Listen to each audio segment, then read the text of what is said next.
Hello everyone, welcome back to our channel Cyclus Systems. So आज हमारा lecture number 9 है, जिसके अंदर हम आज फॉर लूप्स के बारे में पढ़ने वाला है। ठीक है। So for those of you who are new to this channel is dedicated to help you visually impaired people learn programming in an accessible manner. ठीक है। तो अब बिना टाइम और ज़्यादा वेस्ट करें, हम स्टार्ट करते हैं हमारे कॉन्सेप्ट के साथ। So for loop, as the name suggest, loop क्या होता है? लूप मतलब आप एक ही काम कंटिन्यूसली बार बार रिपीट करे जा रहे हैं, बार बार एक ही टास्क को या फिर मल्टीपल टास्क को एक ही सीक्वेंस में परफॉर्म करे जा रहे हैं, राइट? तो वो आपका लूप हो जाता है। जैसे डे नाइट का लूप है, दिन है फिर रात है, फिर वापस दिन फिर रात, राइट? तो एक पर्टिकुलर सीक्वेंस है और ये सीक्वेंस रिपीटेटिव है नेचर में, करेक्ट? वही सेम चीज अगर हमें अपने प्रोग्राम में लिखनी हो, फॉर एग्जाम्पल अगर मेरी फाइल में मुझे 5 बार, ठीक है, 5 डिफरेंट लाइन पे मुझे प्रिंट करवाना है हेलो वर्ल्ड, ठीक है? तो अब मेरे पास एक तरीका क्या हो सकता है कि मैं प्रिंट फंक्शन यूज करूंगी, राइट? और प्रिंट फंक्शन यूज करके 5 बार मैं वही लाइन कॉपी पेस्ट करूंगी, right? Hello world print left parent quote, hello world quote right parent. ये चीज मैं 5 बार रिपीट करूंगी, वो फाइल को सेव करूंगी, रन करूंगी, तो स्क्रीन पे आउटपुट 5 बार हेलो वर्ल्ड दिख के आ जाएगा। ये तो एक तरीका है, बट क्या ये तरीका एफिशिएंट है? यही सेम चीज अगर मुझे लेट्स से टेबल लिखनी हो, हमने मैथ्स में पढ़ा है, राइट? 2 की टेबल, 3 की टेबल। तो अगर मुझे टेबल लिखना हो 3 की, 3 1 से लेके 3 10 तक, ठीक है? तो वो हर एक चीज स्क्रीन पे लिखना is not very efficient, correct? तो यहीं पे हमारे लूप्स काम पे आता है। लूप्स क्या बोलता है कि भाई हम तुम्हारी हेल्प करेंगे, तुमको जो भी कंप्यूटेशन करना है ना, तुम बस मुझे उसका लॉजिक बता दो कि मुझे लॉजिक में क्या करना चाहिए, ठीक है? वो लॉजिक बता दो और एक रेंज डाल दो कि मेरे को ये ही सेम ब्लॉक ऑफ कोड इतनी बार परफॉर्म करना है, और फिर वो मैं कर दूंगा। ये बोलता है हमारी हमारी प्रोग्रामिंग लैंग्वेजेस, ठीक है? और यही फॉर लूप का काम है। तो फॉर लूप हमारी हेल्प करती है एक एल्गोरिदम या एक लॉजिक को मल्टीपल टाइम्स रिपीट करके एग्जीक्यूट करने में, ठीक है? तो अब हम लोग सीधा चलते हैं हमारी फाइल पे। मैंने ऑलरेडी फाइल बना दी है, फॉर अंडरस्कोर लूप डॉट पाई, ठीक है? फॉर दोज ऑफ यू जिनको सीखना है पाइथन फाइल बनानी कैसे है, या आपको स्टार्टिंग से पाइथन इंस्टॉल कैसे करना है, फर्स्ट प्रोग्राम कैसे रन करना है, ये सब अगर सीखना है, तो ये चैनल पे मैंने पूरी प्लेलिस्ट बना के रखी है, जिसके अंदर इंडिविजुअली मैंने हर एक कॉन्सेप्ट, हर एक टॉपिक कवर किया है with using screen reader NVDA live demonstration, ठीक है? तो आप प्लीज जाके वो चेक कर लीजिए, और फर्स्ट वीडियो में आपको सारा बेसिक्स मिल जाएगा along with installation and running your first Python program, everything, okay? So आज हम सीधा अपनी फाइल पे चल रहे हैं, जिसका नाम मैंने आपको बता दिया, for underscore loop dot py, ठीक है? Star for line loop.py, star for line loop.py dash notepad, text editor document blank. Okay मैंने इसे नोटपैड में ओपन किया है फाइल को। तो अब हम हमारा प्रोग्राम लिखते हैं। तो देखो फॉर लूप का सिंटैक्स क्या होता है, हम सबसे पहले कीवर्ड डालते हैं for, FOR, FOR, for space, for, space, फिर हम लिखते हैं एक टेम्पररी वेरिएबल, ठीक है? फॉर एग्जाम्पल लेट्स से मैं लिख रही हूँ कैरेक्टर, तो कैरेक्टर का शॉर्ट फॉर्म लिख रही हूँ चार, CHAR, और कैर, CHAR, char, space, ठीक है? ये टेम्पररी वेरिएबल बनाया मैंने। आप बस अभी थोड़ा सिंटैक्स पे ध्यान दीजिए, बातें अभी समझ आ जाएंगी थोड़ी देर में। तो मैंने लिखा है फॉर चार इन, IN, IN, ये दूसरा रिजर्व्ड कीवर्ड है इन। in, space, और अब मैं एक स्ट्रिंग लिख रही हूँ, स्ट्रिंग में मैं लिख रही हूँ पाइथन। तो स्ट्रिंग कैसे लिखते हैं? हमेशा कोटेशंस में लिखते हैं। तो मैं डबल कोट ओपन कर रही हूँ, शिफ्ट प्लस टिक, quote, ओके, और पाइथन लिख रही हूँ मैं अंदर, cap PYTHON, और कोटेशन क्लोज, Python, quote, और लास्ट में कोलन, colon, ठीक है? देखो वापस for सुनो, char in quote Python quote colon, for चार इन कोट पाइथन कोट कोलन, ठीक है? अब देखो यहाँ पे ये है क्या, आप इसे ऐसे समझ सकते हो, for character in the string. तो ये जो मेरी स्ट्रिंग है ना पाइथन, ये जो मेरा चार वेरिएबल है, आप तो बोलेंगे आपने कोई इसको वैल्यू असाइन नहीं करा है, तो ये सिंटैक्स जैसे ही मैंने लिखा ना, चार वेरिएबल के अंदर का वैल्यू कहाँ से लेगा वो? पाइथन जो स्ट्रिंग है उसमें से लेगा। तो इसका मतलब ये नहीं है कि पूरी पाइथन स्ट्रिंग 4 वेरिएबल को असाइन हो गई, नहीं, एक एक कैरेक्टर लेफ्ट टू राइट, एक एक कैरेक्टर 4 वेरिएबल को असाइन होगा और उसके ऊपर हम अपना ऑपरेशन परफॉर्म करेंगे, ठीक है। तो फॉर 4 इन पाइथन, जब मैं प्रोग्राम पहली बार मतलब जब एग्जीक्यूट करूंगी तो सबसे पहले 4 के अंदर वैल्यू p स्टोर हो जाएंगी, करेक्ट, पाइथन का p। फिर दूसरी बार जैसे ये लूप के अंदर का जो भी ब्लॉक ऑफ कोड है वो एग्जीक्यूट होगा तो उसके बाद 4 के अंदर वैल्यू y स्टोर हो जाएंगी, okay, and so on and so fourth. तो एक एक कैरेक्टर मेरे वेरिएबल 4 में स्टोर होगा। तो ये टेम्परेरी वेरिएबल है, ठीक है, और ये जो आगे का सीक्वेंस आपने डिफाइन किया है, ठीक है, उसमें से एक एक वैल्यू या एक एक कैरेक्टर उठाएगा। तो अब मैं ये लाइन के नीचे क्या लिखूंगी? For char in quote Python quote colon. For char and code Python code colon, next line. अब आपको जो हमारा कंट्रोल स्टेटमेंट्स वाला वीडियो था उससे समझ आ गया होगा कि कोलन के बाद हमेशा आप एक ब्लॉक ऑफ कोड लिखते हैं तो आपको इंडेंट डालना है। Indent means what? एक टैब दबाना है या फिर 4 स्पेसेस की जगह डालनी है अगला लाइन लिखने से पहले, ठीक है, क्योंकि आप पाइथन को क्या बता रहे हो कि अगर ये जो कोड आप रन कर रहे हो ये अगर ट्रू है तो आप इसके अंदर जाके जो ब्लॉक ऑफ कोड है वो एग्जीक्यूट करो। अब लूप्स के केसेस में क्या हो रहा है, जब तक आपका जो सीक्वेंस है वो खत्म नहीं होता, जब तक आपका जो 4 वेरिएबल है वो आखिर तक नहीं पहुंचता है स्ट्रिंग के, तब तक आपके लूप के अंदर का ब्लॉक ऑफ कोड एग्जीक्यूट होता रहेगा। Got it? So I am typing tab Blank. Carriage return. For blank. Tab tab blank. और यहाँ पे मैं लिखूंगी print 4। Print print space left paren space char char space right paren print left paren char right paren. No indent for char in quote Python quote colon. Tab print left paren char right paren. Blank. Okay, so for 4 in Python colon, next line में indent, single indent है, print left parent 4 right parent. तो अभी हम सीधा execute करते हैं, हमें समझ आ जाएगा क्या हो रहा है। कंट्रोल S, कमांड लाइन पे जाओ, Screen sharing me C colon D colon command क्या रन करेंगे हम? Python P space Y T Python space file का नाम F O R 4 line L O O P dot py loop dot P Y और enter press करो। P Y T H O N D colon backslash Python line basics greater review cursor से सुनते हैं, numpad 7 press कर रही हूँ मैं। 100 no indent N O H T Y P got it? तो क्या हुआ है यहाँ पे 4 मेरे कोड में मैंने क्या लिखा था? प्रिंट 4। तो एक एक बार जैसे ही 4 के अंदर कोई नया कैरेक्टर आके स्टोर हुआ उसने क्या किया, उसके अंदर का ब्लॉक ऑफ कोड एग्जीक्यूट कर दिया और वो क्या है? प्रिंट 4। तो सबसे पहले जब 4 में पाइथन का p स्टोर हुआ तो वो ब्लॉक ऑफ कोड में गया, राइट, कोलन के बाद जो कोड लिखा था उसके अंदर गया और उसने p को प्रिंट करा दिया, ठीक है। अब ब्लॉक ऑफ कोड खत्म होगा तो फिर से वो लूप के अंदर गया और उसने स्ट्रिंग का नेक्स्ट कैरेक्टर उठाया, ठीक है, फिर से 4 वेरिएबल को असाइन हुआ वो कैरेक्टर और इस बार वो कैरेक्टर क्या था? y। तो नेक्स्ट लाइन पे प्रिंट हो गया 4 के जगह y। Got it? तो इस तरह से हमारा फॉर लूप काम करता है। तो आप बेसिकली क्या बोल रहे हो? until and unless something is completed you have to perform a sequence of task। तो वहां पे completed क्या हो रहा है? यहाँ पे completed हो रहा है हमारा string। जब तक हमारी string complete नहीं होती है, जब तक हमारा आखिरी कैरेक्टर हमारे 4 वेरिएबल को असाइन नहीं होता है, तब तक आपको प्रिंट 4 कराते रहना है। एक बार हमारा आखिरी वेरिएबल असाइन हो गया और वो भी प्रिंट हो गया, उसके बाद आप रुक जाओ, उसके बाद आपका फॉर लूप का काम खत्म, आप लूप से बाहर आ जाओगे। Got it?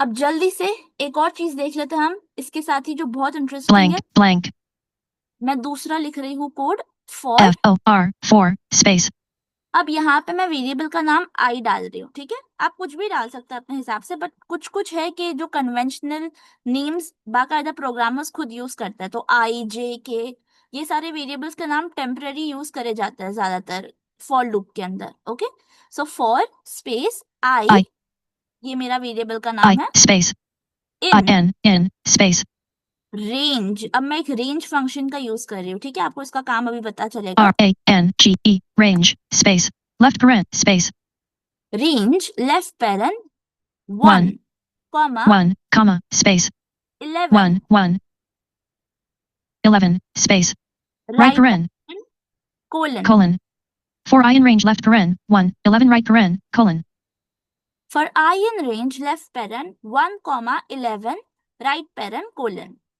नेक्स्ट लाइन में मैं करूंगी टैब प्रिंट आई, तो P, प्रिंट print, space, और left parent left, space, I. I, space, right paren, for I in range left paren, 1, 11 right paren, colon, tab print left paren, I right paren, ठीक है, मैं ऊपर का code comment out कर रही no हूँ। indent for char, F, number, tab print left, tab, number, comments क्या होता है वो भी हमने ऑलरेडी डिस्कस किया है हमारी कमेंट्स इंटरप्रेटर्स एंड कंपाइलर्स वाली वीडियो में, so please go and check there if you are confused about no this. indent, ठीक है, for I in range left paren, 1, 11 right paren, colon, अब पहले एक बार ये रन करते हैं प्रोग्राम, फिर देखेंगे क्या हो रहा है। ठीक है, इसका output tab print left paren, I right paren, तो ये 2 लाइन लिखी है मैंने। वापस जाओ command C line, colon backslash, up arrow press करो प्रीवियस कमांड पर जाने के लिए। D colon backslash Python line basics greater Python for line loop dot py, correct, enter press करो। 1, 2, 3, 4, 5, 6, 7, 8, 9, 10, D colon backslash Python line basics greater, क्या हुआ screen पे For आपको line- समझ, आपके स्क्रीन पे बाकायदा पूरे नंबर्स प्रिंट हो गए 1 to 10, राइट, 1 2 3 4 हर एक लाइन में एक नंबर आया।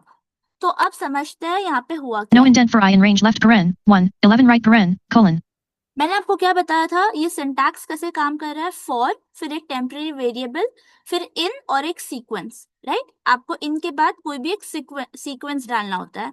तो हमने पहले जो फर्स्ट एग्जांपल था उसमें हमने सीक्वेंस ऑफ कैरेक्टर्स, ये जो स्ट्रिंग है उसे डाला था।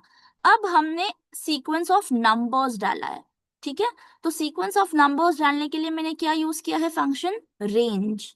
ठीक है, तो पाइथन में ये ऑलरेडी डिफाइंड फंक्शन है रेंज। ठीक है, आप इसके अंदर 3 पैरामीटर्स डालते हैं। ओके, पहला पैरामीटर क्या होता है, आपको स्टार्ट कहाँ से करना है। दूसरा पैरामीटर होता है आपको स्टॉप कहाँ पे करना है। और तीसरा पैरामीटर स्टेप होता है। वो स्टेप के बारे में हम थोड़ी देर बाद बात करेंगे, अभी फिर स्टार्ट और स्टॉप के बारे में बात करते हैं। ठीक है, तो range left parent 1,11 right parent, ये जो मैंने लिखा, तो मैं रेंज फंक्शन के अंदर चाह रही हूं कि ये मेरे लिए एक लिस्ट जनरेट करे नंबर्स की 1 से लेके 10 तक। अब आप बोलेंगे 11 क्यों नहीं, तो रेंज फंक्शन का रूल है कि आप जो भी नंबर टाइप करते हैं हमेशा उससे एक नंबर कम ही लिस्ट में आता है। ओके, तो यहाँ पे मैंने डेलिबरेटली 11 टाइप किया ताकि मेरा जो लूप है या जो मेरी लिस्ट है वो 10 तक बन सके। Okay, so for I in range left parent 1, तो ये मेरा स्टार्ट पैरामीटर हो गया कि मेरे को स्टार्ट कहाँ से करना है, तो मेरे को नंबर 1 से स्टार्ट करना है। तो 1 कॉमा स्टॉप कहाँ करना है, 10 पे करना है, लेकिन अगर मैं 10 डालूंगी तो 9 पे ही रुक जाएगा, तो इसलिए मैंने 11 डाला है। 1 कॉमा 11 राइट पेरेंट कोलन, और नेक्स्ट लाइन में मैंने क्या कर दिया, टैब प्रिंट लेफ्ट पेरेंट आई राइट पेरेंट। तो अब जो मेरा आई है, जो मेरा टेम्पररी वेरिएबल है या जिसे हम इटरेटर भी बोलते हैं, इटरेटर। ठीक है, इटरेटर क्यों, क्योंकि इसकी वैल्यू धीरे धीरे बदल रही है ना। कोई भी जो हमारा सीक्वेंस दिया हुआ है वो धीरे धीरे उस सीक्वेंस के अंदर बढ़ते जा रहा है, नेक्स्ट वैल्यू लेते जा रहा है। तो इस रेंज में हमारा आई सबसे पहले 1 वैल्यू लेगा। ठीक है, फिर वो लूप के अंदर का ब्लॉक एग्जीक्यूट करेगा जो है प्रिंट आई। तो आई के अंदर जब वैल्यू 1 है तो प्रिंट 1 स्क्रीन पे प्रिंट हो जाएगा। फिर आई आगे जाएगा, रेंज में क्या आएगा 2, तो प्रिंट 2, वो भी काम हो गया। प्रिंट 3, प्रिंट 4, ऐसा करते करते वो 10 पे आके प्रिंट 10 करेगा और वो देखेगा कि भाई मेरी लिस्ट तो कंप्लीट हो गई, इसके आगे तो है ही नहीं कुछ, तो अब वो एग्जिट कर देगा लूप को और बाहर आ जाएगा। ठीक है, अब यही सेम काम अगर मैं पहले जो हमने तरीका सीखा उससे करती तो मुझे क्या मैनुअली मेरे को लिखना पड़ता, print left parent 1 right parent, print left parent 2 right parent, है ना। ऐसे कम से कम 10 लाइन लिखनी पड़ती मेरे को। यही काम मेरे फॉर लूप ने सिर्फ 2 लाइन ऑफ कोड में कंप्लीट कर दिया है। Got it. सो ये है लूप का इंपॉर्टेंस। अब थोड़ा इसको थोड़ा सा और कॉम्प्लिकेट करते हैं। ठीक है, अब हम स्टेप के बारे में भी सीखते हैं। स्टेप क्या होता है बेसिकली, कि आपने 1 to 11 मैंने अभी जो तीसरा पैरामीटर है वो डाला नहीं है, करेक्ट। पैरेंथेसिस के अंदर सिर्फ 2 वैल्यूज है। तो अब जो तीसरा पैरामीटर है वो बाय डिफॉल्ट 1 है। मतलब ये रेंज फंक्शन कैसे काम करता है, पहले स्टार्ट फिर स्टॉप और स्टेप वैल्यू लेता है। तो स्टार्ट के अंदर वो जो आपने स्टेप वैल्यू दी है वो ऐड करते जाता है जब तक वो स्टॉप वैल्यू को नहीं पहुंच जाता है। फॉर एग्जाम्पल अभी मैंने जैसे कोई वैल्यू नहीं डाली, वहां पे सिर्फ 2 वैल्यूज है, तो बाय डिफॉल्ट मेरी स्टेप वैल्यू क्या है 1। तो ये रेंज फंक्शन प्रोग्राम के अंदर कैसा दिख रहा होगा, range left parent 1,11,1 right parent. ठीक है, तो अब ये क्या करेगा, ये रेंज फंक्शन स्टार्ट करेगा मेरी लिस्ट 1 से, और इस 1 में जो स्टेप वैल्यू है ना वो ऐड करता जाएगा। तो 1 + 1 2, 2 + 1 3, 3 + 1 4, ऐसा करते जाएगा जब तक ये देखेगा ना कि अच्छा ठीक है मेरे को 11 लिखा हुआ है, मतलब मेरे को 10 पे ही रुकना है, तो 10 पे आके रुक जाएगा। तो ये स्टेप वैल्यू बहुत इंपॉर्टेंट है। अब ये स्टेप वैल्यू बाय डिफॉल्ट तो 1 है, लेकिन अगर मैं चाहूँ तो मैं इसे 2 भी लिख सकती हूँ। तो चलो हम लोग अब रेंज फंक्शन में बाकी कुछ नहीं बदल रही हूँ मैं, सिर्फ रेंज में मैं तीसरा पैरामीटर ऐड कर रही हूँ जो है 2। तो रेंज क्या हो जाएगा, range left parent 1,11,2 right parent. ठीक है, Tab print left. No indent for I. Carriage. Right. 1 space. Comma space 2 space 4 I in range left paren 1 11 2 right paren colon. Okay, सिर्फ ये बदला है मैंने। कंट्रोल एस करते हैं, C run the D file. 1 3 5 7 9 D colon backslash 13579। तो I hope आपको समझ आ गया होगा फंक्शन का काम क्या है। 1 पहले, सबसे पहले उसने जो स्टार्ट वैल्यू है वो एग्जीक्यूट किया, उसके बाद उसके अंदर जो हमने स्टेप वैल्यू डिफाइन किया वो ऐड किया। तो 1 + 2 3, 3 + 2 5, ऐसे करते गया वो। 7 + 2 9, 9 + 2 11 हो जाएगा। हमें 11 तक जाना ही नहीं है, हमें सिर्फ 10 तक रहना है, तो इसलिए उसने 9 पे ही रोक दिया। Got it. तो अब इससे हम जल्दी से हमारी लेट्स से 3 की टेबल लिखते हैं। ठीक है, 4 line loop dot तो अब 3 की टेबल कैसे लिखेंगे, इसके लिए रुको, 2 space 2 space comma ये तीसरा पैरामीटर मैंने हटा ही दिया, सिर्फ मैंने 1,11 ही रखा है, 1 space right paren लेकिन प्रिंट फंक्शन में मैं चेंज करूंगी। tab देखो, print left paren I right paren print left parent I right parent. अब मेरे को पता है आई के अंदर आई धीरे धीरे 1 से लेकर 10 तक जाने वाला है सीक्वेंस में, 1 2 3 4 5 6 7 9 10। तो अगर मेरे को 3 की टेबल बनानी है, मतलब मैं क्या करूंगी, हर एक नंबर को मेरे को 3 से मल्टीप्लाई करना है, 1 × 3, करेक्ट। उसके बाद सीक्वेंस में अपने आप आई वैल्यू क्या ले लेगा 2, तो 2 × 3, 3 × 3, 4 × 3, ये करना है। तो बेसिकली मेरे को आई के अंदर मल्टीप्लाई करना है 3 का।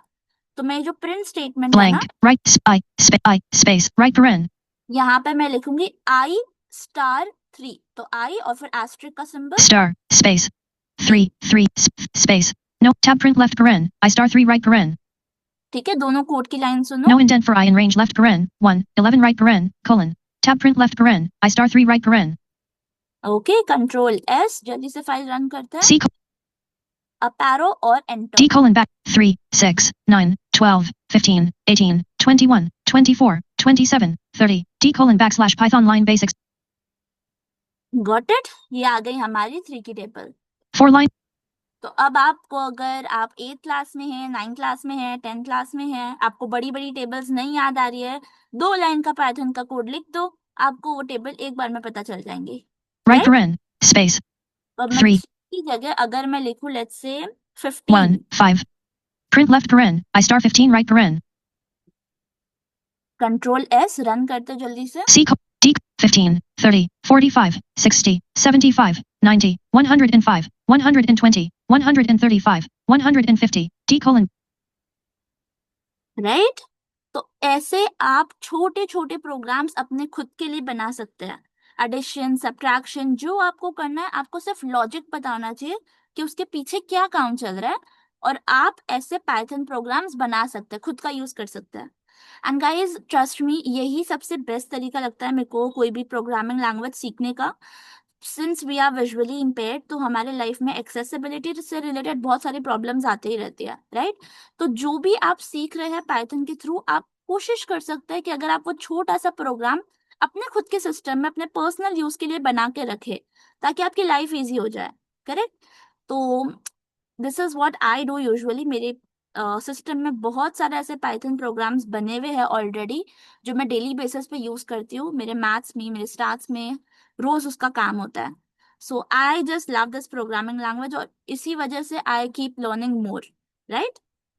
सो this is all from my side guys. For loop में और भी बहुत सारी चीजें एक्सप्लोर करने के लिए, मैंने आपको अभी लिस्ट के बारे में नहीं बताया है जस्ट बिकॉज वो एक सेपरेट टॉपिक है, बट मैंने आपको रेंज फंक्शन के बारे में बताया और सीक्वेंस के बारे में बताया, राइट?